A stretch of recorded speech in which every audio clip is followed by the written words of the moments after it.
आज हम communication barrier से स्टार्ट करेंगे। कल हमने नॉइस पढ़ा था, क्लासरूम कम्युनिकेशन पढ़ा था हमने, और हमने इंटरकल्चरल कम्युनिकेशन पढ़ा था, और कुछ टाइप्स पढ़ी थी कम्युनिकेशन के। तो आज हम कम्युनिकेशन बैरियर से स्टार्ट करेंगे। हाँ, तो कम्युनिकेशन बैरियर जैसे हमने नॉइस पढ़ा था, तो नॉइस भी एक प्रकार का बैरियर ही है कि पीछे से जैसे आवाज आती है तो हम अपना मैसेज अच्छे से कन्वे नहीं कर पाते, तो वो भी एक प्रकार का बैरियर ही था। लेकिन यहाँ पे किस किस प्रकार के बैरियर आएंगे वो इसमें पढ़ेंगे हम। तो इसमें 4 प्रकार के बैरियर्स आएंगे: organisational barrier, physical and mechanical, psychological and linguistic and cultural barrier. 4 प्रकार के आएंगे। तो सबसे पहले हम देखते हैं कि यहाँ पे ऑर्गेनाइजेशन के बैरियर क्या होते हैं। तो ऑर्गेनाइजेशन, कोई भी ऑर्गेनाइजेशन होती है, वो कोई भी आप देखोगे तो उसमें कुछ पॉइंट्स इन्होंने बताए हैं। तो वो एक बैरियर का काम करते हैं। जब हम कम्युनिकेशन करते हैं तो बैरियर का काम करते हैं। Size of organisation, size of organisation का मतलब है कि किसी ऑर्गेनाइजेशन का साइज अगर बहुत बड़ा है तो वहां पे कम्युनिकेशन करने में थोड़ी सी दिक्कत हो जाती है, क्योंकि बहुत बड़े लेवल पे सब हम अच्छे से कम्युनिकेशन नहीं कर सकते। फिजिकल डिस्टेंस, तो ये फिजिकल डिस्टेंस बात कर रहा है कि जब वहां पे जो वर्कर्स हैं उनके बीच में अगर डिस्टेंस है तो वो अच्छे से बात नहीं कर पाएंगे। जॉब स्पेशलाइजेशन, सपोज करो कि दो अलग अलग डिपार्टमेंट है, मार्केटिंग डिपार्टमेंट और सेल्स डिपार्टमेंट है। अगर उन दोनों को आपस में बात करनी होगी तो हो सकता है कि वो बहुत अच्छे से बात ना कर पाए, क्योंकि दोनों जो डिपार्टमेंट है वो अपने अपने डिपार्टमेंट की बात को अच्छे से समझ सकते हैं, ना कि एक दूसरे की बात को। तो यहाँ पे अगला पॉइंट है संगठन की संस्कृति। यह स्वतंत्रता और विश्वास पर प्रभाव डालती है। जो ऑर्गेनाइजेशन का है कल्चर है वो डिपेंड करता है यहाँ पे कि किस प्रकार की ऑर्गेनाइजेशन है और क्या वो काम कर रही है। यहाँ पे हम देख सकते हैं एनजीओ का अगर हम यहाँ पे एग्जांपल ले तो हो सकता है कोई एनजीओ किसी प्रकार का काम कर रही हो, कोई एनजीओ काम कर रही हो कि धर्म से रिलेटेड काम कर रही हो, तो यहाँ पे उन दोनों का अपना अपना डिफरेंस आ जाएगा। अगला है ऑर्गेनाइजेशन रूल एंड रेगुलेशन। जो भी ऑर्गेनाइजेशन के रूल और रेगुलेशन होंगे वो कहीं ना कहीं कम्युनिकेशन को जो हमारा है उसको इफेक्ट करेंगे। अगर ज्यादा रूल होंगे, ज्यादा रेगुलेशन होंगे तो हमारे जो कम्युनिकेशन है उसमें एक बैरियर आ जाएगा। पावर स्ट्रक्चर, कि किस प्रकार से जैसे कि सीनियर है वो किस प्रकार से अपने जूनियर्स को देखता है। यहाँ पे पावर स्ट्रक्चर का मतलब ये है कि जो सीनियर है वो अपना आधिपत्य तो नहीं जमा रहा है, वो किसी भी बात को लेके ये तो नहीं कर रहा है कि मैं क्यों किसी से बात करूं, मेरे जूनियर मेरे से बात करेंगे। पावर स्ट्रक्चर यहाँ पे ये बताता है। कॉम्प्लेक्सिटी इन ऑर्गेनाइजेशन स्ट्रक्चर, ये जैसे हमने पहले भी पढ़ा था, जो ऑर्गेनाइजेशन का था साइज था, ये उसी प्रकार से है। इन एडुकेट फैसिलिटी एंड अपॉर्चुनिटी, क्या वहां पे जो ऑर्गेनाइजेशन है उसमें कोई काम कर रहा है तो उनके लिए पूरी फैसिलिटी वहां पे है या नहीं। लैक ऑफ कोऑर्डिनेशन, जो सीनियर है और जूनियर है उसके बीच में कितना कोऑर्डिनेशन है, ये इस बात पे भी डिपेंड करता है। फिर आता है physical and mechanical barrier. Physical and mechanical barrier हो गया कि जब हम बात करते हैं तो जो कुछ जो आजकल हमारे पास जैसे रेडियो है या टीवी की स्क्रीन है, टेलीफोन है, जो भी चीजें हम कर रहे हैं, उपयोग में ला रहे हैं, जिसके माध्यम से हम बात कर रहे हैं, जो भी हमारा चैनल है वो किस प्रकार से है, वो ठीक है या उसमें कुछ खराबी है। और दूसरा फिजिकल होता है कि जैसे कि पीछे से कोई आवाज आना या इन्वायरमेंट अच्छे से ना आना, वहां पे प्रॉपर लाइटिंग ना होना, सिटिंग वगैरह ठीक नहीं होना बैठने की, या कोई किसी का अगर स्वास्थ्य खराब है, तो इन सब चीजों को हम फिजिकल में देखेंगे। तो इसमें भी कुछ पॉइंट्स दिए गए हैं जिनको हम देखेंगे यहाँ पे। कंपीटिंग स्टिमुली, यहाँ पे कंपीटिंग स्टिमुली में आएगा। यहाँ पे एक एग्जांपल दे रखा है, हम उसी से समझेंगे तो हमारा पॉइंट अच्छे से क्लियर हो जाएगा। कंपीटिंग स्टिमुली होता है कि जैसे कि कोई क्लास है उसमें बच्चे पढ़ रहे हैं और वहाँ मतलब बाहर कोई दूसरे स्टूडेंट है जो किसी अपने इलेक्शन का कोई भी उन्होंने अभियान चला रखा है, उसके वो नारेबाजी लगा रहे हैं, तो जो भी अगर पढ़ रहे हैं बच्चे, उनका ध्यान है वहां से हट जाएगा और वो दूसरी तरफ चला जाएगा। आगे है इन्वायरमेंट स्ट्रेस। इन्वायरमेंट स्ट्रेस को लेंगे, जैसे कि अगर हम क्लास में बैठे हैं तो वहां पे एक तो जगह थोड़ी है और बच्चे ज्यादा हैं, तो वहां पे वेंटिलेशन की दिक्कत होगी। तो इस प्रकार से इन्वायरमेंट स्टेबल नहीं होगा तो बच्चों को थोड़ी सी दिक्कत होगी और वो कम्युनिकेट अच्छे से नहीं हो पाएगा, वहां पे एक बैरियर का काम करेगा इन्वायरमेंट। अगला है सब्जेक्टिव स्ट्रेस। सब्जेक्टिव स्ट्रेस में फिजिकल से रिलेटेड है, जैसे अगर सपोज करो अगर रात में अच्छे से नहीं सोया, टीचर या स्टूडेंट कोई भी या कोई भी और भी वर्कर है वो अच्छे से नहीं सोया है, तो वो अच्छे से अटेंटिवली किसी भी कम्युनिकेशन में अच्छे से इन्वॉल्व नहीं हो पाएगा, और वो जो भी मैसेज रिसीव करेगा वो प्रॉपर नहीं कर पाएगा। दूसरा है, इसमें बताया है कि किसी का स्वास्थ्य खराब है या किस मेडिसिन का इफेक्ट हो रहा है।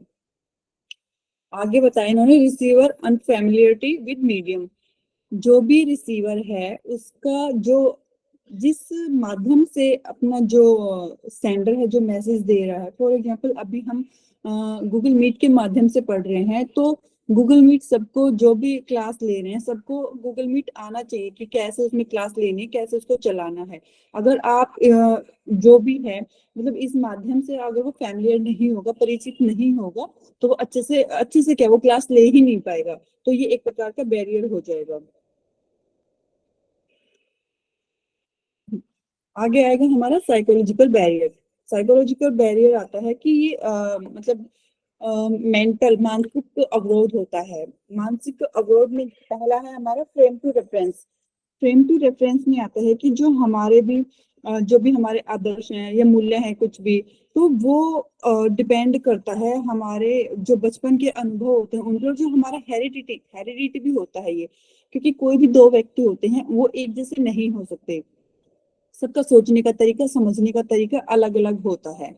तो हो सकता है कि हम बात तो अभी सपोज करो अभी का हम एक एग्जांपल लेते हैं कि मैं अभी पढ़ा रही हूँ, तो यहाँ पे मैं इसको समझा रही हूँ, तो सब बच्चों का समझने का या सब लोगों का समझने का तरीका है वो अलग अलग हो सकता है कि किस प्रकार से एक टीचर मैसेज दे रहा है और कैसे स्टूडेंट उसको समझ रहे हैं, ये इसका होता है। तो यहाँ पे और बताया है, इसमें एक एग्जांपल दिया है कि एक जो शब्द है वो उसको समझने का तरीका अलग अलग होता है अलग अलग टाइम पे। इन्होंने यहाँ पे बताया कि एक टीचर है जो कक्षा में बोलता है, या जो हमारे पेरेंट्स होते हैं वो घर पे बोलते हैं कि आपको मेहनत करनी चाहिए, तो यहाँ पे मेहनत करने का मतलब है वो बता रहे हैं कि तुम्हें हर फील्ड में मेहनत करनी है। लेकिन वही बात अगर हम एग्जाम पे टाइम पे बोलेगा टीचर या पेरेंट्स भी बोलेंगे पेपर के टाइम पे कि भाई थोड़ी मेहनत करो, तो उसका सीधा सीधा मतलब होता है कि वो हमारी पढ़ाई के लिए बोल रहे हैं फिलहाल कि पेपर नजदीक है तो अच्छे से पढ़ो।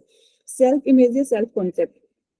सेल्फ इमेज का मतलब ये है कि कोई हर व्यक्ति अपनी एक इमेज बना के रखता है, और जब कुछ ना कुछ जब इमेज बना लेते हैं तो जो हमारा कॉन्शियस माइंड होता है, सबकॉन्शियस माइंड होता है, वो ऐसे ही विचार हमें प्रस्तुत करने के लिए आता है, हमारे मन में वैसे ही थॉट आते हैं और हम वैसे ही मतलब इस सराउंडिंग में रहते हैं और वैसे ही हम सारी चीजों को देखते हैं और वैसे ही हम उनका मीनिंग समझते हैं। हम ये नहीं देखते कि अगला क्या समझाना चाह रहा है, हमने अपने अपना वो इमेज क्रिएट की, अपनी एक धारणा बनाई और हम उसी के अकॉर्डिंग उस चीज को देखते हैं। Field of experience. तो फील्ड एक्सपीरियंस का मतलब है कि जिस फील्ड की हमें ज्यादा नॉलेज होगी हम उसी फील्ड को अच्छे से समझ पाएंगे। सपोज करो कि जैसे कि जो प्रोफेसर्स होते हैं वो पर्टिकुलर सब्जेक्ट के होते हैं, तो कोई अगर साइंस का हम टीचर देखें तो वो साइंस को बहुत अच्छे से पढ़ा पाएगा, लेकिन उसको वही अगर मैथ पढ़ाने के लिए बोला जाए तो हो सकता है वो उतने अच्छे तरीके से ना पढ़ा पाए। तो ऐसे ही स्टूडेंट है, यहाँ पे बताया गया है कि एक जो साइंस का स्टूडेंट है वो हिंदी को इतना अच्छे से नहीं समझ पाएगा, तो जितना कि साइंस वाला बच्चा अच्छे से समझ पाएगा। अगला है कॉग्निटिव डिफरेंसेस। कॉग्निटिव डिफरेंस होते हैं हमारे ज्ञान से रिलेटेड। यदि हमारी सोच या ज्ञान में कोई मतभेद हो, हमने सोचा कुछ है और हमें नॉलेज कुछ है, अगर इन दोनों में डिफरेंस आ जाता है तो वो कॉग्निटिव डिफरेंस के नाम से जाना जाता है। एग्जाम्पल से समझेंगे हम कि कोई भी यहाँ पे बताया है कि कॉलेज में रैगिंग अलाउड नहीं होती, तो अगर कोई वहाँ पे रैगिंग से रिलेटेड कोई बोर्ड लगा है, कोई पोस्टर लगा है कि भाई रैगिंग नहीं करना, तो एक जो बच्चा है वो जो शरारती छात्र है वो इसको अच्छे से समझ जाएगा, क्योंकि जो शरारती छात्र होते हैं कक्षा में उनका दिमाग ऐसी चीजों में थोड़ा ज्यादा चलता है, तो चाहे वो वैसा करे या ना करे लेकिन उनके दिमाग में जरूर आ जाएगी, उस चीज को बहुत अच्छे से समझ जाएंगे। अगला आता है मेंटल फियर और डिफेंसिव पोस्चरिंग। ये होता है कि कुछ जैसे कि स्टूडेंट होते हैं जो मतलब पहले ही चाहे बात कुछ भी हो पहले खुद ये बोल देते कि हाँ हमने ऐसा नहीं किया, और ऐसा ऐसा इसलिए बोलते हैं ताकि वो मतलब थोड़े से डरे हुए होते हैं, या उनमें थोड़ा सा जो मतलब है कि लैक ऑफ कॉन्फिडेंस की कमी होती है। तो ऐसा इसलिए बोलते हैं कि किसी भी कम्युनिकेशन में जो भी इंटरेक्टिव हो रहा है उस टाइम पे वो अपने आप को एक डिफेंसिव स्टेट में ले लेते हैं। तो इसका मतलब ये नहीं होता कि वो सही है, हो सकता है कि कई बार इसके नेगेटिव इफेक्ट भी जाता है, कि हम ये सोचते हैं कि हमने इससे पूछा ही नहीं फिर भी बोल रहा है, हो सकता है इसने कुछ ना कुछ गड़बड़ की होगी। तो यहाँ पे ये एक प्रकार का बैरियर भी बन जाता है। सिलेक्टिव परसेप्शन होता है। सिलेक्टिव परसेप्शन में आता है कि हम पहले से ही एक मतलब स्टेट ऑफ माइंड बना के चलते हैं। स्टेट ऑफ माइंड हम बना के चलते हैं। यहाँ पे एक इन्होंने एग्जाम्पल दिया है स्टूडेंट का, तो हम स्टूडेंट का एग्जाम्पल भी देख सकते हैं और समझने के लिए हम जैसे कि पॉलिटिकल का एग्जांपल भी ले सकते हैं। जैसे पॉलिटिकल होती है, पॉलिटिक्स वाले जो लोग होते हैं, या हम देखेंगे कि कई बार जब डिबेट चलती है टीवी पे, तो वहां पे अपोजिशन पार्टी वाले हैं जो कुछ बात बोल रहे हैं, वो उस बात को ना सुन के वो कोई दूसरा ही मुद्दा उठा लेते हैं, वो अपना बचाव लेके रखते हैं। तो वो बताया गया यहाँ पे, जो बात होके जो चीज है उसको ना देख के हम दूसरी चीज को देखें। तो यहाँ पे इन्होंने एक स्टूडेंट का एग्जांपल दिया है कि क्लास में मतलब होता है ना कि कुछ बच्चे अच्छे होते हैं, इंटेलिजेंट होते हैं, तो टीचर उनको उसी तरीके से देखता है। कई बार क्या होता है कि वो जो अच्छा बच्चा है वो भी कुछ ना कुछ गलती कर देता है, और दूसरे अगर उसके बारे में बताते हैं कि सर इस बच्चे ने ऐसा किया है, तो टीचर क्या होता है, टीचर ने जो अपनी सिलेक्टिव परसेप्शन बना रखी है वो इसका शिकार हो जाता है। वो कहता है कि नहीं नहीं ये अच्छा बच्चा है, ये ऐसा नहीं करेगा, तो वो उसकी गलती को भी थोड़ा सा इग्नोर कर देता है। अगला है हमारा अगला है हमारा फिल्टरिंग। इसमें ये होता है कि जैसे जब हम कोई अपनी जो इंफॉर्मेशन होती है उसको हम डायरेक्ट या स्ट्रेट फॉरवर्ड जैसी है वैसी ना बता के सामने वाले को समझाने के लिए कुछ इसमें ऐड ऑन कर देते हैं। जैसे कुछ बात बतानी है, या कुछ इसका एग्जाम्पल ऐसे ले लो, जैसे कि मतलब हम अपने घर में कभी कोई बात बताते हैं। जैसे सपोज करो कुछ मेरे साथ कोई बात हुई है, मैंने वो अपने घर वालों में किसी एक बंदे को बता दी, अब वो दूसरे बंदे को बताएगा, तो उसमें क्या करेगा, वो अपनी तरफ से कुछ ना कुछ बात या तो कम कर देगा, कुछ मिला देगा। तो ये होती है फिल्टरिंग। तो इसमें जो है कि जो जैसा मैसेज होता है वैसा मैसेज नहीं पहुंच पाता, और ये यहाँ पे एक बैरियर हो जाता है। अगला है लिंग्विस्टिक एंड कल्चरल बैरियर। ये कल्चर से और भाषा से रिलेटेड है। इसमें क्या होता है कि कई बार क्या होता है कि शब्द हमारे जो है कि स्पष्ट नहीं होते, या जिन शब्दों की जरूरत नहीं होती हम वो बोल देते हैं, या हमारा उच्चारण गलत होता है, या कई बार हम ग्राफिक्स दिखाते हैं तो वो क्लियर नहीं होते। ऐसा इन सब चीजों को मिला के जो बैरियर आती है, जो रुकावट आती है, बाधाएं आती है, उनको हम भाषीय या सांस्कृतिक बाधाएं बोलते हैं। तो सबसे पहले सिमनेटिक बैरियर। सिमनेटिक बैरियर्स में क्या होता है कि आजकल जो हम ईमेल का यूज करते हैं या ई प्रिंट यूज करते हैं, जो हम कंप्यूटर से रिलेटेड चीजें करते हैं हम उसको, तो ये जो क्या होता है कि ग्रहण करने के लिए इसको हमें भाषा में कन्वर्ट करना पड़ता है। सपोज करो अगर हमारे पास कोई इंग्लिश का लाइन है या इंग्लिश का सेंटेंस है, और हम उसको गूगल ट्रांसलेटर से अगर हम उसको हिंदी में कन्वर्ट करते हैं, तो वो उतना कई बार क्या होता है कि शब्दों का चयन उतना नहीं कर पाता जितना शुद्ध होना चाहिए, या उन शब्दों का जो एक्चुअल में मीनिंग निकलता है वो नहीं करके थोड़ा सा कुछ चेंज कर देता है उसमें, और फिर हम वैसा चेंज किया हुआ मैसेज आगे हम फॉरवर्ड करते हैं, तो वो क्या होता है कि प्रॉपर तरीके से नहीं पहुंच पाता, और उसमें ये सिमनेटिक बैरियर का हम उसको नाम दे देंगे। आगे आता है हाई और लो कॉन्टेक्स्ट। हाई और लो कॉन्टेक्स्ट का मतलब ये है कि हाई कॉन्टेक्स्ट का मतलब है, ये दो अलग अलग चीजें हैं, हाई कॉन्टेक्स्ट और लो कॉन्टेक्स्ट, यानी कि उच्च प्रसंग या निम्न प्रसंग। तो इसमें क्या होता है कि जो हाई कॉन्टेक्स्ट होता है उसमें हमारे पास कोई भी टॉपिक होता है, वो टीचिंग से रिलेटेड लगा लो या किसी बिजनेस से रिलेटेड बात हम कर रहे हैं वो लगा लो। हाई कॉन्टेक्स्ट में क्या होता है कि हमें जो बात करनी है हम वो टू द पॉइंट नहीं करते, हम उस बात को पकड़ते हैं और इतना लंबा खींच देते हैं अननेसेसरी, जिसकी हमें जरूरत नहीं होती। सपोज करो हम अभी बैरियर पढ़ रहे हैं, तो बैरियर पढ़ने के लिए मैं जो मतलब बैरियर से रिलेटेड पूरा 1 घंटे का ही लेक्चर अगर बैरियर्स पे लगा दूं तो ये हाई कॉन्टेक्स्ट हो जाएगा। वहीं हम लिमिटेड टाइम में और जितनी हमें बात करनी हो और जितना इस टॉपिक को टाइम देना चाहिए उतना हम टाइम देते हैं और उस टाइम के अंदर हम स्टडी करते हैं, तो वो लो कॉन्टेक्स्ट कहलाएगा। आगे आता है क्रॉस कल्चरल कम्युनिकेशन। कल हमने पढ़ा था इंटर कल्चरल कम्युनिकेशन। तो जब हम दूसरी कल्चर के बारे में या दूसरी संस्कृति के बारे में देखते हैं, स्टडी करते हैं कि क्या क्या सिमिलरिटीज हैं, क्या क्या सिमिलरिटीज नहीं है, वहां पे डिससिमिलरिटीज हैं, कैसे हम दूसरे कल्चर वाले से बात कर सकते हैं और मतलब कैसे दूसरी संस्कृति के लोग हमसे बात कर सकते हैं। जब इन सब की स्टडी की जाती है तो वो क्रॉस कल्चरल कम्युनिकेशन के नाम से जाना जाता है।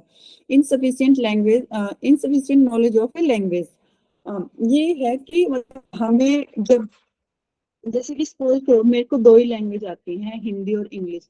अगर मुझे पंजाबी में किसी से बात करना, पंजाब वाले किसी लोग से बात करनी पड़ जाए, किसी भी व्यक्ति से मुझे बात करनी पड़ जाए और वहां पे उसको या तो सिर्फ पंजाबी ही आती है, उसको इंग्लिश भी नहीं आती और उसको हिंदी भी नहीं आती, और इधर से मुझे पंजाबी नहीं आती, तो जो है कि हमारा कम्युनिकेशन हो ही नहीं पाएगा।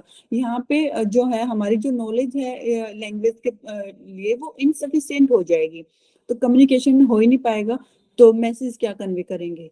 तो ये है कल्चरल डिफरेंस है, ये ऊपर पढ़ा वही बात है कि कल्चरल डिफरेंस में कैसे जैसे कि कल भी हमने पढ़ा था, एक एग्जांपल मैंने दिया था छोटे बच्चे का कि पंजाबी में इसको बोलते हैं काका और हमारे इधर बोलते हैं अपने अंकल को काका। तो यहाँ पे एक दूसरा एग्जांपल है, हम वो भी देख लेते हैं। जैसे हमारे जो है कि ट्रैफिक पुलिस में होता है, ट्रैफिक का जो रूल है वो रेड लाइट होता है, वो स्टॉप के लिए दर्शाता है कि जब रेड लाइट हो जाएगी तो हम वहां पे रुक जाएंगे।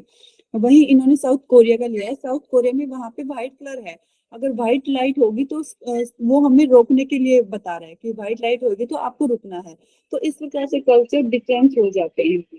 लैक ऑफ टेक्निकल नॉलेज, आजकल क्या है कि टेक्नोलॉजी का जमाना है और जब अगर हमें अच्छे से टेक्नोलॉजी का नहीं पता होगा कि किस उसको हमने यूज करना है और कैसे हमने यूज करना है, हम इस चीज को नहीं समझ पाएंगे तो टेक्निकल बैरियर में आ जाएगा। आगे आएगा principle of effective classroom communication. समझ में आ रहा है ना सबको? कहीं दिक्कत हो तो बता देना, फास्ट तो नहीं हो रहा?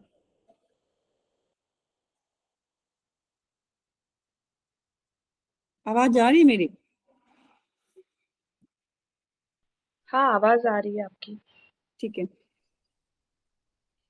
अब आएगा principle of effective classroom communication, कि जो एक क्लासरूम का कम्युनिकेशन है उसको हम कैसे इफेक्टिव बना सकते हैं, क्या क्या चीजें इसके लिए हमें ध्यान में रखनी।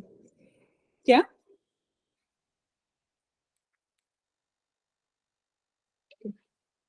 तो सबसे पहले इसमें 4 पॉइंट है, 4 पॉइंट को हमने ध्यान में रखना है। सबसे पहले आएगा कि प्रिंसिपल फॉर टीचर्स, कि टीचर्स के लिए क्या क्या प्रिंसिपल होंगे। दूसरा होगा कि मैसेज डिजाइन करने के लिए क्या क्या प्रिंसिपल होगा। तीसरा आएगा कि सिलेक्शन और इंस्ट्रक्शन मेथड्स एंड मीडिया, कि जो भी हम मेथड यूज करेंगे, मीडिया यूज करेंगे, उसके लिए क्या प्रिंसिपल होगा। और फोर्थ होगा हमारा कि जो इन्वायरमेंट हम करेंगे लर्निंग के लिए, जो हम इन्वायरमेंट क्रिएट करेंगे उसके लिए क्या क्या प्रिंसिपल होंगे। तो सबसे पहले हम देखते हैं कि टीचर्स के लिए क्या प्रिंसिपल होंगे। तो सबसे पहले इन्होंने बताया है develop a realistic self concept and preparation about surroundings. सबसे पहले क्या है कि हमने जो अपनी सराउंडिंग्स हैं, जो भी हमारे स्टूडेंट है, हमें उसके बारे में जानना चाहिए, उनका हमने एनालिसिस कर लेना है कि वो कितना जानते हैं, कितना वो एक्सेप्ट करने के उनके अंदर सामर्थ्य है, कितना वो किसी चीज को एक्सेप्ट कर सकते हैं। अगला है डेवलप प्रोफिशिएंसी इन सब्जेक्ट मैटर। तो जब ऐसा नहीं है कि सिर्फ ट्रेनिंग बच्चों की ही होनी चाहिए, जैसे कि टाइम टू टाइम टीचर्स के लिए भी कुछ शॉर्ट टर्म कोर्सेज हैं, वो यूजीसी या जो भी दूसरी अदर ऑर्गेनाइजेशन है वो मतलब क्या करती रहती है, उनको इंट्रोड्यूस करती रहती है टीचर्स के लिए भी, जिसको टीचर्स अटेंड करते हैं और वो अपने अंदर कॉन्फिडेंस और अपनी जो टीचिंग एबिलिटी है उसको बढ़ाते रहते हैं। या जैसे ट्रेनिंग रखी जाए टाइम टू टाइम की जो जो अगर चीजें जैसे कि आजकल टेक्निकल है तो जैसे जो पुराने टीचर्स भर्ती हो रखे हैं जिन्होंने पहले ज्वाइन किया हुआ है उनको कंप्यूटर्स की नॉलेज नहीं है, उनको स्क्रीन्स के बारे में नहीं पता कैसे पढ़ाया जाता है, तो वो उनकी टाइम टू टाइम करके तो वो उनके एक ओवरऑल डेवलपमेंट में भी हेल्प करती हैं। तो अंडरस्टैंड द लर्नर्स, फिर ये वही बात आ गई कि कैसे हम अपने लर्नर्स के बारे में जान सकते हैं। एक जो टीचर होता है उसको अपने लर्नर्स के बारे में जानना चाहिए कि क्या क्या मतलब उनके कॉग्निटिव स्टाइल्स हैं, मैं मोटिवेशनल थ्योरी किस प्रकार से उन पे काम करेंगे, क्या क्या उनके इंटरेस्ट हैं। और जैसे कि सभी स्टूडेंट एक जैसे नहीं होते, इस चीज को ध्यान में रखते हुए टीचर्स ने अपना लेक्चर प्रिपेयर करना चाहिए कि कैसे एक साथ सब बच्चों को हम लेके चल सकते हैं। आगे है इफेक्टिव कम्युनिकेशन। इफेक्टिव कम्युनिकेशन होता है जिसमें एक टीचर को सब तरीके से अपने आप को वो एक्सप्रेस करे। उसको वर्बल कम्युनिकेशन भी आना चाहिए, नॉन वर्बल भी आना चाहिए। उसे बोल के समझाना पड़े तो बोल के भी समझा सके, रिटर्न की बात आए तो वो रिटर्न भी कर सके वहां पे। ऐसा नहीं है कि वो सिर्फ बोल रहा है, और हो सकता है सब बच्चों को बोलने से समझ ना आए तो कुछ चीजें वहां पे टीचर लिख के भी समझा सकता है। तो ये सब चीजें है कि एक कंटिन्यूअस प्रैक्टिस में करेगा तो इससे एक टीचर का इफेक्टिव कम्युनिकेशन बनेगा, बहुत अच्छे से वो सारी चीजों को समझेगा, उसकी जो इफेक्टिव कम्युनिकेशन स्किल है वो डेवलप हो जाएगी। आगे आता है एंड्रोगोगी एंड पेडागोगी। पेडागोगी होता है हमेशा टीचर सॉरी स्टूडेंट से रिलेटेड, और एंड्रोगोगी भी स्टूडेंट से ही रिलेटेड होता है। लेकिन क्या होता है पेडागोगी में मतलब थोड़ा सा छोटे बच्चों से रिलेटेड हो जाता है, उसमें एक सेट ऑफ रूल्स होते हैं, फिक्स होता है कि कैसे हमने उनको पढ़ाना है और कैसे नहीं। एंड्रोगोगी में क्या होता है थोड़ा सा बच्चों का भी अपना एक रोल क्रिएट हो जाता है, वहां पे टीचर और स्टूडेंट के बीच में एक जो है डिस्कशन की भावना आ जाती है। वहां पे वो अगर उन्हें कुछ समझ नहीं आ रहा तो वो अच्छे से अपने टीचर से पूछ सकते हैं। लेकिन पेडागोगी में क्या होता है कि जैसा टीचर उनको बता रहा है बच्चे वैसा ही रटते हैं। अगला आता है ऑब्जेक्टिव एंड कंसेंसस। यहाँ पे है कि जो टीचर जो भी स्टूडेंट है वो अपने टीचर का ना दो चीजों से देखते हैं कि कितना वो अपना मतलब जो सब्जेक्ट है उसको अच्छे से पढ़ा रहा है और कितनी उसको नॉलेज है। तो सिर्फ यही नहीं कि एक टीचर की पर्सनैलिटी अच्छी है तो बच्चे उससे उसको पसंद करेंगे, नहीं। अगर उसकी पर्सनैलिटी अच्छी है तो उसको अपने टॉपिक की भी नॉलेज होना चाहिए। ठीक है, उसके बाद अपने टॉपिक की भी नॉलेज है, उसके बाद वो किस हिसाब से क्लास में बिहेव करता है, उसका कम्युनिकेशन कैसा है। सपोज करो एक टीचर है उसको अपने सब्जेक्ट की बहुत अच्छी नॉलेज है, लेकिन उसका जो तरीका है पढ़ाने का वो बच्चों को समझ नहीं आ रहा, तो भी बच्चे क्या है कि रिस्पेक्ट नहीं करेंगे कि हाँ नॉलेज तो बहुत है लेकिन पढ़ाने इसको कुछ आता ही नहीं है। इस प्रकार का जो है कि स्टूडेंट अपने दिमाग में थॉट बना के रखते हैं अपने टीचर के लिए। और ऐसा नहीं है कि हमेशा टीचर डांट फटकारे।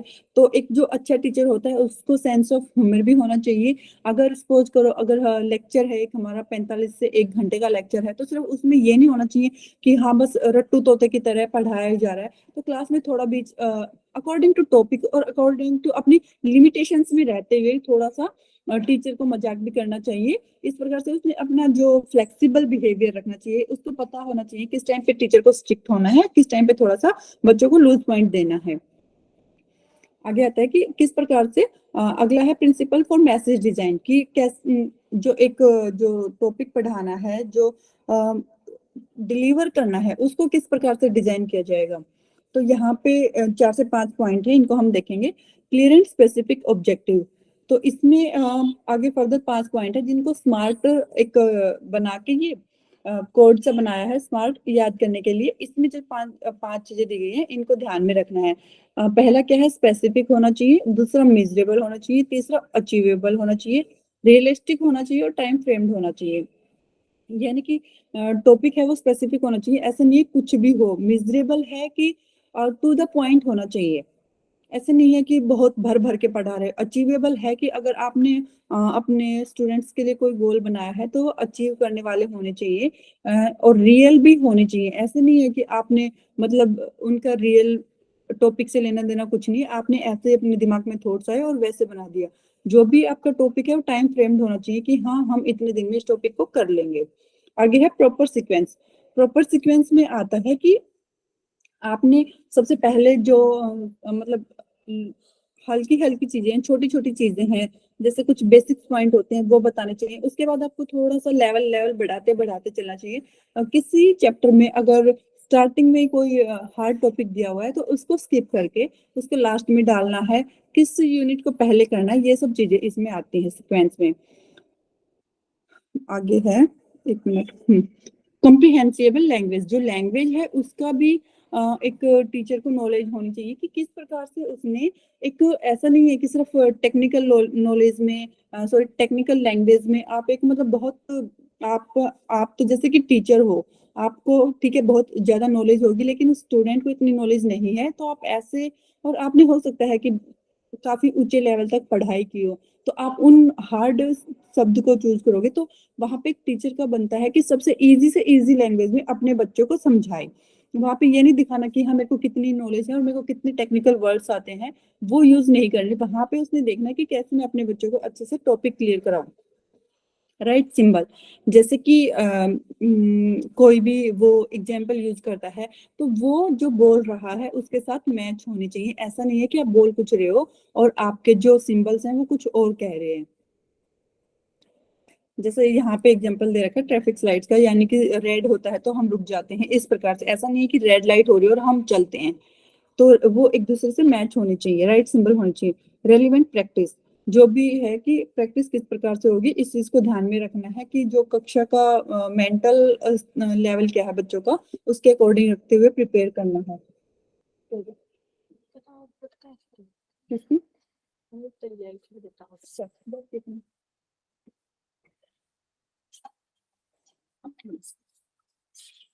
अगला है इलस्ट्रेशन। इलस्ट्रेशन होता है कि हमने जो एग्जाम्पल देने हैं उसका हमने ध्यान में रखना है कि किस प्रकार से हमने एग्जाम्पल देने हैं। ऐसा नहीं है कि अगर हम पहले तो हमारा टॉपिक ही टफ है, दूसरा हम जो एग्जाम्पल दे रहे हैं वो भी हम इतने मुश्किल दे रहे हैं कि बच्चों को समझ पाना उनके मतलब लेवल का ही नहीं है, जो लेवल कहीं दूसरी तरफ ही ले गए, तो बच्चे समझ नहीं पाएंगे। हम एग्जाम्पल उस टाइम पे देते हैं ताकि बच्चे थोड़ा सा उसको अच्छे से समझ पाए, मतलब रिले कर पाए, मैच कर पाए। लेकिन जब हम एग्जाम्पल भी उतना हार्ड दे देंगे तो बच्चे उस चीज को समझ नहीं पाएंगे। अगला आएगा प्रिंसिपल फॉर सिलेक्शन और of instructional method and media. यहाँ से कि जो हमने अपना जो पढ़ाने का तरीका है, किस माध्यम से हम पढ़ाएंगे, क्या हम मीडिया यूज करेंगे, हम ब्लैक बोर्ड पे पढ़ाएंगे या डिजिटल बोर्ड पे पढ़ाएंगे, कैसे पढ़ाएंगे, वो सब चीजें यहाँ पे आएंगी। Select relevant and appropriate method and media, कि जो भी हम मीडिया यूज करेंगे वो अप्रोप्रिएट होगा। और इसके लिए क्या कहते हैं, हमने जो भी हमारे स्टूडेंट है उनके लिए उपयुक्त होना चाहिए। ऐसा नहीं है कि कैसे, मतलब कि जो हम मीडिया यूज कर रहे हैं बच्चे उससे फैमिलियर भी नहीं है। ऐसा होना चाहिए कि जो बच्चों के लिए भी और टीचर्स के लिए भी दोनों फैमिलियर हो, उस मीडियम को हमने यूज करना है। जैसा कि हमने पहले ऊपर बताया था कि अगर हम गूगल मीट से जुड़ रहे हैं तो सबको गूगल मीट आना चाहिए और सबके पास अवेलेबल भी होना चाहिए। Use variety of methods and media, हमने क्या करना है कि ऐसे उसमें हमने जो है जो पिक्चर्स होते हैं उसको हमने बहुत ज्यादा मतलब लेना चाहिए जिससे क्लास अट्रैक्टिव हो सके। और हमारी क्लास में तो ऐसा कुछ भी नहीं है, मैंने कोई पीपीटी नहीं बनाई है।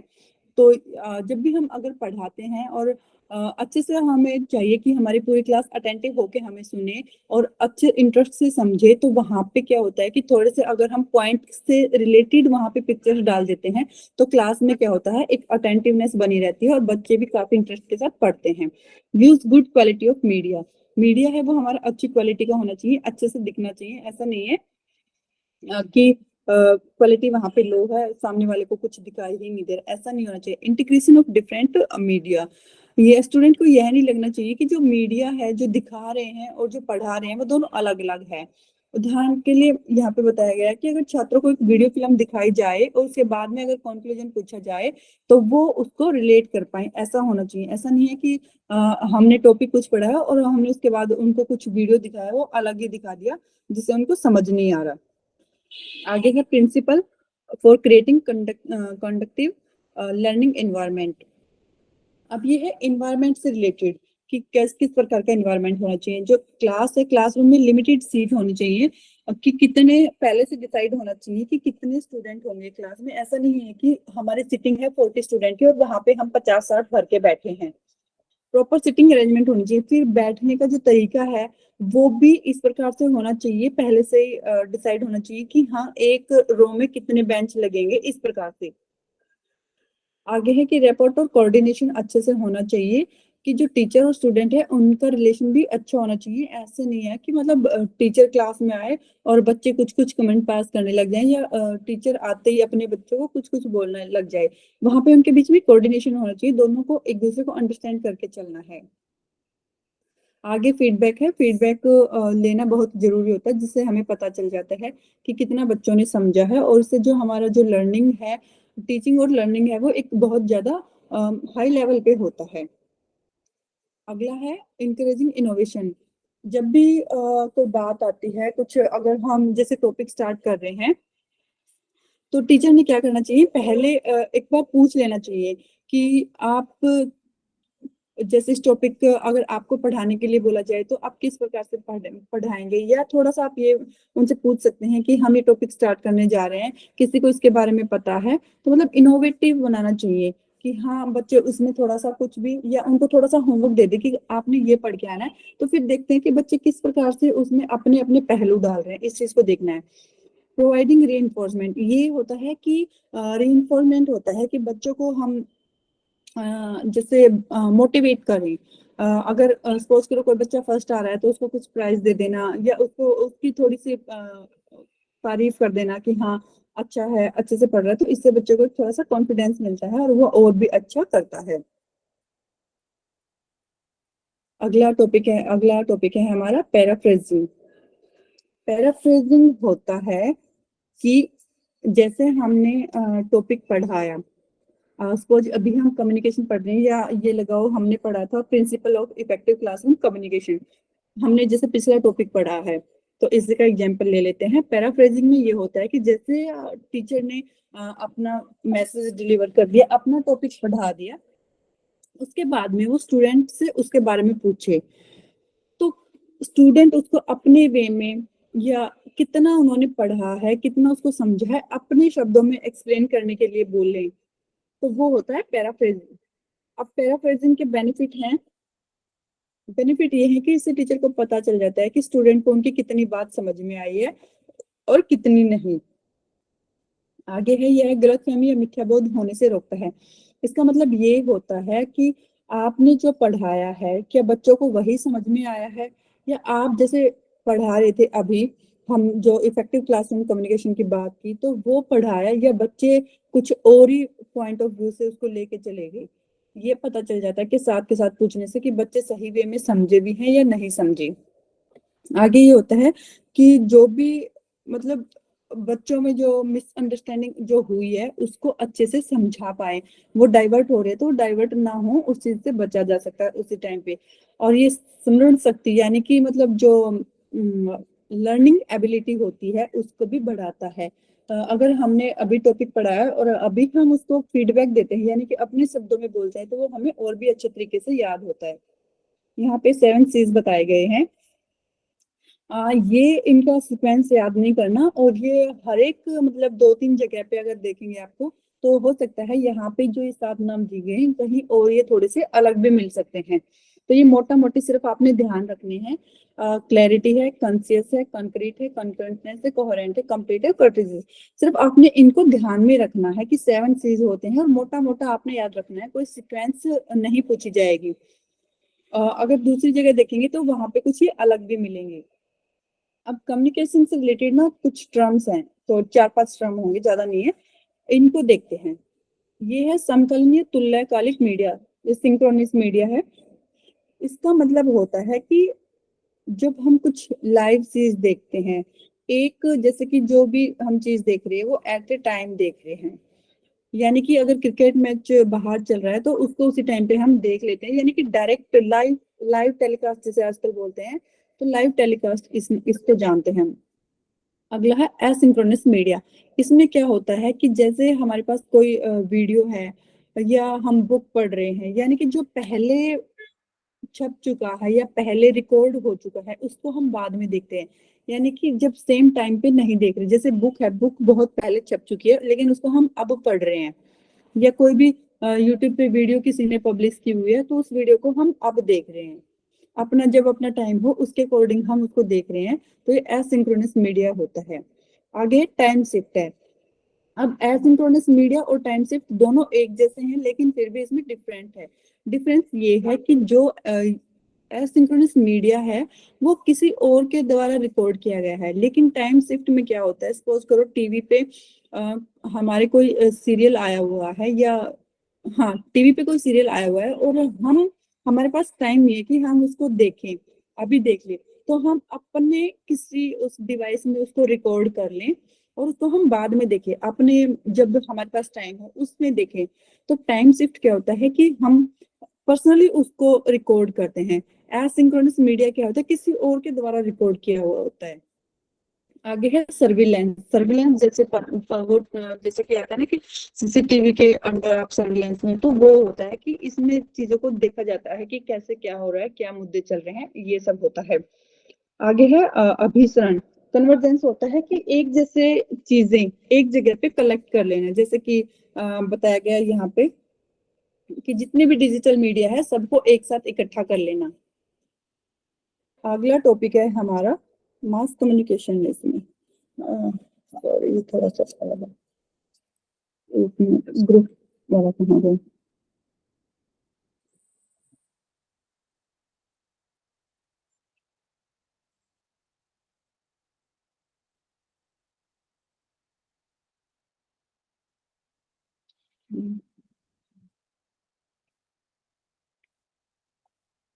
पैराफ्रेजिंग हो गया हमारा, ये हो गया। मास मीडिया है यहाँ पे, मास मीडिया है और ये सोशल है। तो इस एक टॉपिक इसमें मिसिंग है, इस वाली बुक में एक टॉपिक नहीं दे रखा। इसको इन्होंने इसमें एक टॉपिक नहीं दे रखा, उसको मैं वैसे बता दूंगी बाद में। पहले ये कर लेते हैं, हम मास मीडिया वाला कर लेते हैं। बहुत बड़ा टॉपिक नहीं है, वो छोटा सा है, कभी कभार क्वेश्चन उसमें से आ जाता है, ग्रुप से रिलेटेड क्वेश्चन है, उसको हम बाद में देख लेंगे। पहले हम मास मीडिया देख लेते हैं, मास कम्युनिकेशन हम देख लेते हैं। तो इसमें क्या होता है कि जो मास कम्युनिकेशन है ना, मास कम्युनिकेशन होता है कि एक बहुत बड़े लेवल पे एक साथ बहुत सारे लोगों तक चीजें पहुंचाना। जैसा हमने पढ़ा था ना, मास कम्युनिकेशन वही है, बहुत बड़े स्तर पे एक साथ अपनी बात को बहुत लोगों तक पहुंचाना। यहाँ पे डेफिनेशन दे रखी है, पर्स ने दे रखा है, बोल रखा है कि मीडिया प्रभाव शोधकर्ता इस तथ्य का अध्ययन करते हैं कि व्यक्तियों और समाज पर जन मीडिया के प्रभाव को कैसे नियंत्रित किया जाए। कि मतलब कैसे हम, जब हम अपना मास कम्युनिकेशन कर रहे हैं, मास मीडिया से हम लोगों को प्रभावित कर रहे हैं, तो अपना जो है उनको कैसे कंट्रोल करें, किस टाइम पे कोई भी इंफॉर्मेशन को हमें बढ़ा के बताना है या कम करके बताना है। तो मास मीडिया इसमें बताया है कि जैसे इसके दो मुख्य कारण हैं, जो यहाँ पे बता रखा है, दो मुख्य स्पष्टीकरण है। तो जो मास मीडिया होता है इसमें जो जनहित मीडिया का प्रचार होता है और जो सूचना का प्रसार होता है, तो उससे लोग थोड़े से इफेक्ट होते हैं कि किस प्रकार से, मतलब कई बार क्या होता है कि जो हम बात बताते हैं तो कोई बात बोलते हैं और एकदम बड़े स्तर पे बोलते हैं तो वो बात काफी दूर तक फैलती है, और कुछ लोगों को जिनको नहीं पता वो थोड़े से इससे अफेक्ट होते हैं, और कुछ लोग क्या होता है कि इसको इग्नोर कर देते हैं। तो यहाँ पे इन्होंने सेकंड पॉइंट बताया है, ये बताया है कि जब जो टेक्निकल आज का जो युग है उसमें ये चीज काफी इफेक्ट करती है कि लोग क्या होते हैं एक जगह पे इकट्ठा होते हैं, और आजकल तो सोशल प्लेटफॉर्म पे हम किसी भी बात को मिनटों में लाखों करोड़ों लोगों तक पहुंचा सकते हैं। तो इसको एक नाम दिया गया है यहाँ पे, मैजिक बुलेट का नाम दिया गया है, या हाइपोड्रमिक नीडल के नाम से भी जाना जाता है।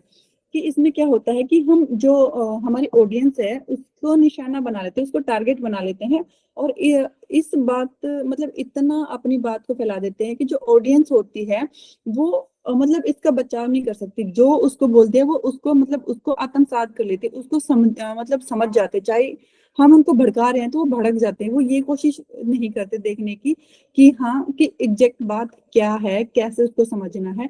तो इसलिए यहाँ पे मैजिक बुलेट का नाम दिया गया है। और ये मैजिक बुलेट किसके लिए यूज किया गया है? ये ऑडियंस के लिए यूज किया गया है। आगे इसमें यहाँ पे है, इधर है हमारा, यहाँ पे एक दो ये डेफिनेशन फिर छोटी छोटी सी हैं, इनको देखेंगे। यहाँ पे जो जन मीडिया है, ये जो मास कम्युनिकेशन है, ये थोड़ा सा मतलब क्या है, लेस स्ट्रॉन्ग है। 2 पॉइंट बताए गए यहाँ पे, क्योंकि जो कम्युनिकेशन है वो हमारा टू वे चैनल है। हमने पढ़ा है जब इफेक्टिव कम्युनिकेशन जहां भी होगा वो टू वे चैनल होगा। लेकिन जब हम मीडिया की बात करते हैं तो इसमें इनडायरेक्ट जो है प्रभाव पड़ता है। तो ये ज्यादातर जो मास मीडिया है इसको पॉलिटिकल वाले जो है कि वो यूज करते हैं और आम जनता के लिए यूज करते हैं। तो केपलर का यहाँ पे ये जो है, इसका ये थ्योरी है, केपलर की थ्योरी है ये। तो इसको थोड़ा सा एक बार देख लेते हैं हम। जोसेफ टी केपलर ने अपनी पुस्तक पुस्तक का नाम यहाँ पे बताया है the effects of mass communication. जो मास कम्युनिकेशन है उसके इफेक्ट्स क्या होंगे। दर्शक किसी भी संप्रेषण सामग्री में निष्क्रिय लक्ष्य नहीं है, इसके बजाय दर्शक चुनिंदा सामग्री को चुनते हैं। मतलब ऐसा है कि कुछ भी बोलेंगे तो वो नहीं लेंगे, वो सिर्फ जो लिमिटेड उनको जो चाहिए है वहां पे वो सिर्फ उसी चीज को लेंगे, जो मटेरियल उनको चाहिए उसी चीज को लेंगे। ऐसे नहीं है कि कुछ भी आप उनके सामने मटेरियल डालोगे तो वो उसको ले लेंगे। यहाँ पे स्टिमुली रिएक्शन है। स्टिमुली रिएक्शन है जो हमने अभी पढ़ा था थोड़ी देर पहले, स्टिमुली रिएक्शन, ये वही उसी की बात फिर से कर रहा है। तो यहाँ पे हमारे पास ना कुछ प्रिंसिपल दिए गए हैं, 4 प्रिंसिपल हैं। Agenda setting theory, forming, knowledge gap और कल्टीवेशन थ्योरी।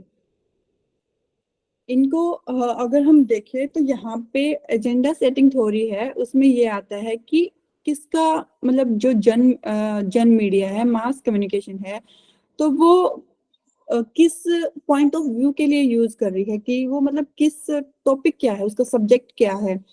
क्या वो अपनी ऑडियंस को कुछ सामान बेचना चाह रही है, या वो अपनी सेल्स को बढ़ाने के लिए है, या जो पॉलिटिकल पार्टी है वो अपनी वोटिंग के लिए कर रहे हैं। तो सबसे पहले जब हम मास कम्युनिकेशन करते हैं तो हमारे पास एक एजेंडा होना चाहिए कि हमने किस पर्पस के लिए मास कम्युनिकेशन करना है।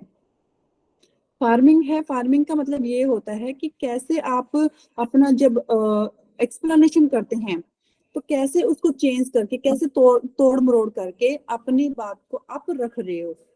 फॉर्मिंग ये होता है। नॉलेज गैप होता है कि कोई भी जैसे सोशल सिस्टम है तो उसके माध्यम से जब आपकी जानकारी बढ़ती जा रही है तो वहां पे आपने क्या करना है, जो लेवल है सामाजिक वो हाई होना चाहिए, और जो आपकी इकोनॉमिकल स्थिति है और जो आपकी सोशल है उनके बीच में एक गैप होना चाहिए, तुलना होनी चाहिए, जिससे जो नॉलेज आपकी उसका डिफरेंस बढ़ जाए और आपकी नॉलेज अलग से दिखे।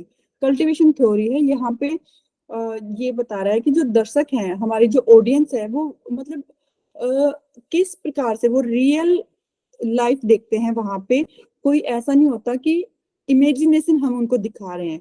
जब हम मास मीडिया करते हैं या मास कम्युनिकेशन करते हैं तो वहां पे हम रियल चीजें दिखाते हैं, ऐसे कोई हवाई बातें या मतलब ऐसे इमेजिनेशन चीजें हम उनको नहीं दिखा सकते। आगे है ये इसमें बताया है इन्होंने, सिर्फ जो नेगोशिएटेड मीडिया है उसका इफेक्टेड फेज है उसके बारे में इन्होंने बताया है कि 1917 में ऐसा हुआ था। तो ये उसका है, इसमें ज्यादा कुछ नहीं है। ये भी नहीं है। हाँ, यहाँ पे इन्होंने बताया है कि जो भी मतलब प्रिंसिपल है वो 2 प्रकार के होते हैं। माइक्रो लेवल पे भी होता है ये और मैक्रो लेवल पे भी होता है। तो माइक्रो लेवल पे होती है कि छोटी छोटी चीजें होती हैं, और मैक्रो लेवल पे थोड़ी सी चीजें बड़ी होती हैं। कॉग्निटिव है, ये माइंड से रिलेटेड है कि क्या पैटर्न हमने यूज करना है, कैसे अपने मैसेज को कन्वे करना है, किस प्रकार से हमने क्या मेथड चुनना है। कॉग्निटिव ये होता है। बिलीव्स होते हैं कि हम अपने जब मैसेज को कर रहे हैं तो वहां पे उसको सुनने के लिए थोड़ा सा ऐसा मैसेज होना चाहिए जो लोगों में एक बिलीफ सिस्टम लेके आए, विश्वास लेके आए कि हाँ अच्छे से हम उनको बता रहे हैं। एटीट्यूड है, वो जो भी हमारा सब्जेक्ट है उसके बारे में हमारा क्या डिसीजन रहेगा, और जो उसका हमारा जो पॉइंट ऑफ व्यू है देखने का उसको कैसे ट्रिगर करेगा, वो कैसे हम अपना दृष्टिकोण वहां पे दिखा रहे हैं। इफेक्ट होता है वो पॉजिटिव भी हो सकता है और नेगेटिव भी हो सकता है। कि हम वहां पे अपनी बात को बता रहे हैं, तो वो उस टाइम पे डिपेंड करता है हमारी जो ऑडियंस होती है कि वो किस टाइप से उसको देखेंगे। क्या वो हम पे पॉजिटिव डालेंगे या दिखाएंगे। कई बार क्या होता है ना कि मतलब हम कुछ बहुत बड़ी बात बोल देते हैं और बहुत बड़े लेवल पे बोलते हैं, तो लोग अपनी सिंपैथी दिखाते हैं और कई बार बोल देते हैं कि नहीं नहीं कुछ नहीं है, ये काम खा के ड्रामे। तो ये दोनों चीजें वहां पे इफेक्ट होती है। साइकोलॉजिकल है, ये भी वहां पे हमारे जो फिजिकल जो भी हमारा रिएक्शन होगा उसको ट्रिगर करता है। व्यवहार है कि कैसे हमारा जो है स्पष्ट प्रतिक्रिया, यानी कि स्पष्ट प्रतिक्रिया इंग्लिश में क्या बोलेंगे इसको, मतलब बिल्कुल क्लियर क्लियर जो हमारा दृष्टिकोण रहेगा वहां पे ये बताता है। आगे आता है मैक्रो लेवल। मैक्रो लेवल पे यहाँ पे 3 से 4 चीजें आएंगी कि किस प्रकार का वहां पे जो नॉलेज है वो है, किस प्रकार का हम कम्युनिकेशन कर रहे हैं, क्या हमारा सेक्टर है। तो यहाँ पे जो है कि डेनिस मैकवेल ने एक जो बताया यहाँ पे, थोड़ा सा इन्होंने बताया कि जो मीडिया से है वो सुविचारित होती है। अल्पकालिक जो टाइम है वो मतलब थोड़ी सी देर के लिए भी हो सकती है और वो लंबा भी हो सकता है। तो इन चीजों को ध्यान में रख के हम एक ग्राफ बनाते हैं और उसके अकॉर्डिंग आप अपनी कम्युनिकेशन करते हैं। मैक्रो लेवल पे ये है। उसके बाद लास्ट में आएंगे हम, थोड़ा सा यहाँ पे है देखने लायक, नहीं इसमें नहीं दे रखा, इसमें दे नहीं रखा। चलो मैं वैसे बता देती हूँ, इसमें इसके बाद 4 से 5 पॉइंट आएंगे। वो जो है, तो ये केवीएस मदान की बुक शायद ये दूसरा एडिशन होगा, तो यहाँ पे खत्म कर रहे हैं। तो यहाँ पे जब कुछ चीजें होती हैं, तो जैसे पीछे हमने बताया था कि बुलेट थ्योरी होती है कि कैसे अपने शब्दों की हेरफेर करके वहां पे हम बात को रखते हैं। साइकोलॉजिकल और इंडिविजुअल डिफरेंस भी आते हैं वहां पे जब हम मास कम्युनिकेशन करते हैं। तो और यहाँ पे कुछ जो मास कम्युनिकेशन करते हैं वहां पे सोशियोलॉजिकल डिफरेंसेस भी बात की गई है। और जो नॉर्मेटिव होते हैं थ्योरी और मास मीडिया कि किस प्रकार से क्या माध्यम रहेंगे, किस प्रकार से आपने बात करनी है। आपने कोई फ्री प्रेस कॉन्फ्रेंस रखी है या वहां पे आपने कुछ पेड कॉन्फ्रेंस रखी है, किस प्रकार से आप अपनी बात कर रहे हो वहां पे। और एक मिनट, हाँ एक ये यहाँ पे कंप्लीट हो गया, लेकिन इसमें एक टॉपिक नहीं दे रखा। एक टॉपिक होता है ग्रुप कम्युनिकेशन, यानी कि समूह की बात की गई है कि ग्रुप कम्युनिकेशन किस प्रकार से होता है। तो ग्रुप कम्युनिकेशन 2 प्रकार के होते हैं, जिसमें जिसमें हम लेते हैं कि प्राइमरी ग्रुप और सेकेंडरी ग्रुप। प्राइमरी ग्रुप हमेशा वो ग्रुप होता है जैसे कि हमारी फैमिली होगी, वहां पे हम हमेशा मतलब जो भी ग्रुप है, जैसे कि हमारी फैमिली होगी, फैमिली में हम मतलब बहुत हमारे पास फॉर्मल तरीका नहीं होता बात करने का, हम बहुत इनफॉर्मल तरीके से बात करते हैं। ऐसा नहीं होता कि हमारे पास सर्टेन रूल्स होते हैं या कुछ रेगुलेशन होते हैं कि हमने सिर्फ ये जो लिमिट सेट कर दी कि आप इतना ही बोल सकते हैं या इस प्रकार से ही बोल सकते हैं। ऐसा नहीं होता। जो हमारा प्राइमरी ग्रुप होता है उसमें हम बहुत अच्छे तरीके से अपने इनफॉर्मल वे में, कंफर्ट वे में अपनी बातों को रखते हैं। दूसरा इसमें जो है कि फॉर्मल जो ग्रुप है उसमें आता है, जैसे हमारा जो हो गया जैसे बच्चे खेलते हैं, खेलने के लिए अपना बना लेते हैं। टीम की बात नहीं कर रहे, जैसे गली में बच्चे खेलते हैं ना, वो अपने ग्रुप बना लेते हैं या अपना कोई कम्युनिटी बना लेते हैं, जैसे कि हाँ हमारी की कम्युनिटी कम्युनिटी है, हम इसमें इस प्रकार से बात करेंगे। और या कुछ लेबर ग्रुप होते हैं। अब इन 4-5 ग्रुप को छोड़ के बाकी जो ग्रुप बनते हैं वो ग्रुप होते हैं हमारे सेकेंडरी ग्रुप। सेकेंडरी ग्रुप में क्या होता है कि हम बहुत फॉर्मल तरीके से बात करते हैं, वहां पे हमारे पास सर्टेन रूल और रेगुलेशन होते हैं। अब जो फॉर्मल ग्रुप है वो तो हमारा छोटा सा हो गया कि वहां पे बहुत सारी चीजें नहीं होती। बात आती है हमारे सेकेंडरी ग्रुप की। जो सेकेंडरी ग्रुप है हमारा, तो वो होता है जैसे बिजनेस पर्पज के लिए हो गया, कुछ मीटिंग्स के लिए हो गया। तो ये चीजें, तो इसमें डिपेंड करेगा कुछ चीजों पे कि हमारा जो है वो बहुत बड़ा भी हो सकता है कि हम किस लेवल के ग्रुप में जुड़े हुए हैं, इंटरनेशनल है हमारा, इंटर स्टेट ग्रुप है या हम अदर कंट्री के साथ जुड़े हुए हैं।